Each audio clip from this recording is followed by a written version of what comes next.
Welcome to a special bonus episode of 10 with Ken. I'm Ken Steele. In September, we went on location to the 2017 Ontario Universities Fair to speak with presidents and senior administrators about innovation in higher education.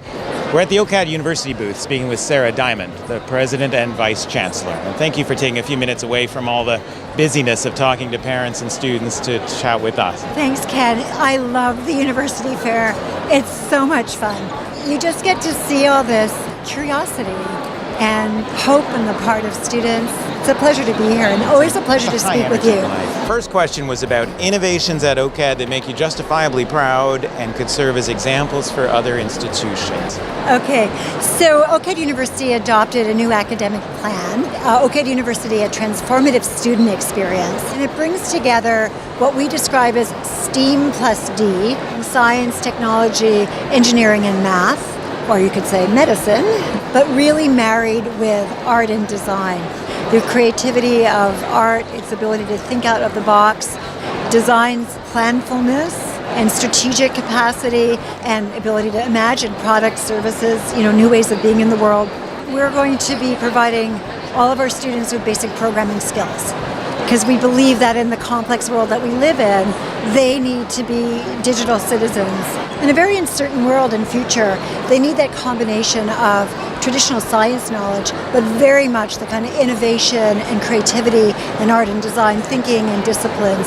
We've also have a very strong focus on Indigenous knowledge and culture and creativity. We have an Indigenous visual culture program, which is a major and a minor.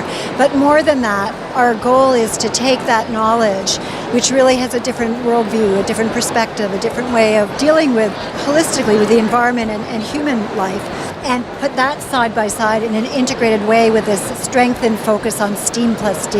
Over the last number of years, we have worked to diversify our curriculum, to build a cosmopolitan campus. We also have significant numbers of international students, and we believe that's another strength of the school, is to look at art and design from the worldviews of different kinds of cultures, different kinds of religions, different kinds of life experience. We'll be opening the campus for the Connected World, which is on Toronto's waterfront. It's part of the Daniel City of the Arts. It will be focused on our Business Innovation Studio, which is a very exciting new dimension of OCAD University, which will provide opportunities for graduate students and undergraduate students to work very closely with businesses that are incubated there, but also with faculty providing design thinking programs, providing sprints for companies, supporting them in developing data analytics and visualization. So it really is like a business innovation environment, bringing design and digital capacity both to SMEs and to companies that want to pivot in a very beautiful professional environment. We have partners that are part of this, including Scotiabank, which is opening a design thinking lab there, and IBM, which will be a partner for the entire facility. And we have a new building, which will open the end of April next year, which is the Center for Emerging Artists and Designers. And it will provide both space for visiting artists and designers, places for industry and not-for-profits and social enterprise to hotel, and to work closely with our students across a whole number of our disciplinary areas. We've built an incubator that has a very high success rate. It's called the Imagination Catalyst. It supports our recent alumni who want to create design-focused, design-driven companies. Our companies are being capitalized. They are surviving and thriving. We have a growing partnership with UOIT. They have a need for creativity, for digital media, which is a big strength of OCADU, and for design. And we have a need for more science curriculum, including hard science curriculum, the kind that requires large labs and that kind of support for faculty that they have. So together we think that we can do something very unique in building STEAM+D in the context of the Ontario post-secondary system. And we work with the AGO, Art Gallery of Ontario, with the Royal Ontario Museum, the ROM. We work with the University Health Network, with Baycrest. And we really love that. We describe it as porosity, which is a fancy way of saying, the sort of integration of town and gown that, we really want to continue as an institution, 141-year-old institution, to have that impact, positive impact on the city and on the world around us, and at the same time to bring that in so our students have that exposure to real-world problem solving and creativity. Looking forward 5 or 10 years, what are some major innovations you anticipate in Canadian colleges and university environment in terms of what they do?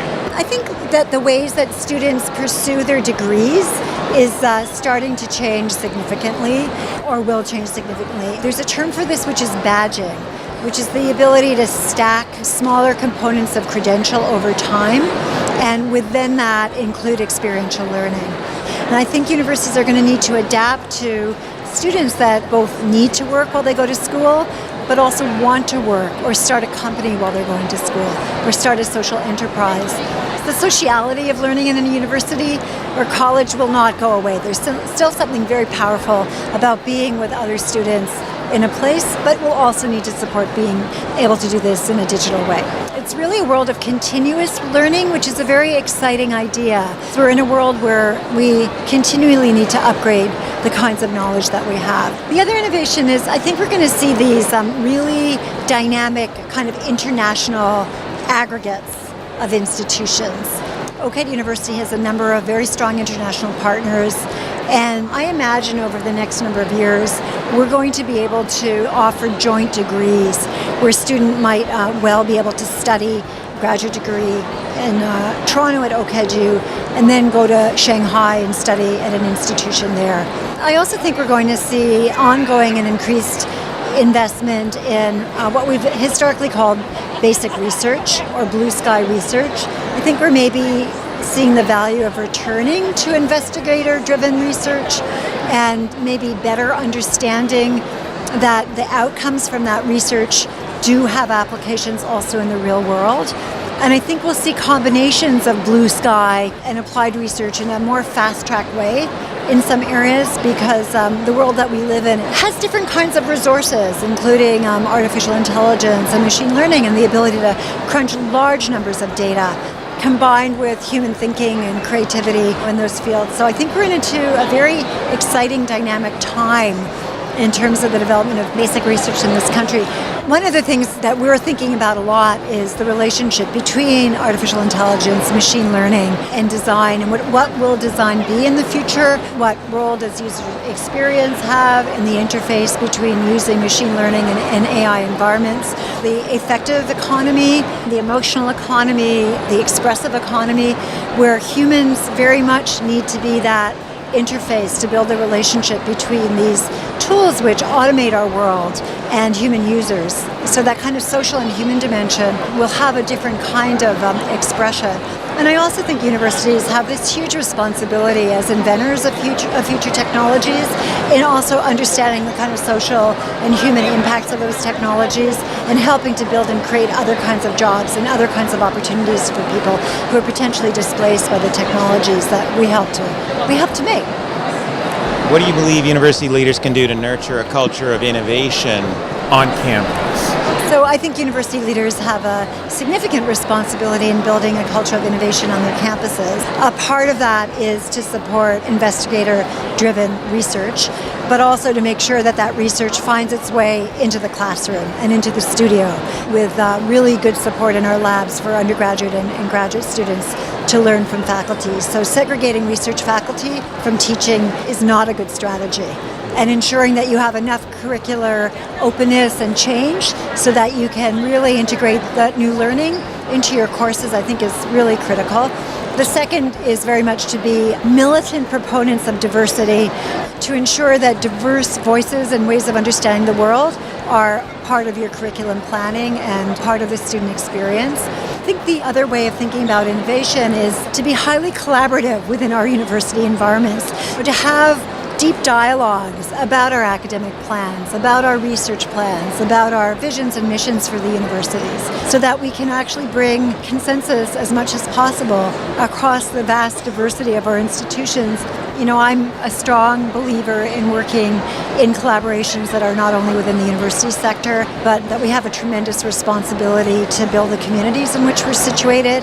I think innovation is in part driven by external forces, and that we have to have those partnerships in order to be able to innovate together. I mean, university research can really solve the big problems or try and solve the big problems of population displacement, of climate change, of the lack of faith in our political system. We need to be at the coalface of the real world as universities in order to be able to have the partnerships and impacts and be able to really bring those innovations home, out of our labs, out of our studios, and into the real world. Thanks very much for your series. time. I'm sorry to take an hour, but thank you for your time, Sarah. 10 with Ken is a production of Eduvation, Inc., copyright 2017. I'm available for conference keynotes, campus PD events, board retreats, and committee workshops, in person or now virtually too. For more information, please visit www.eduvation.guru or 10withken.com.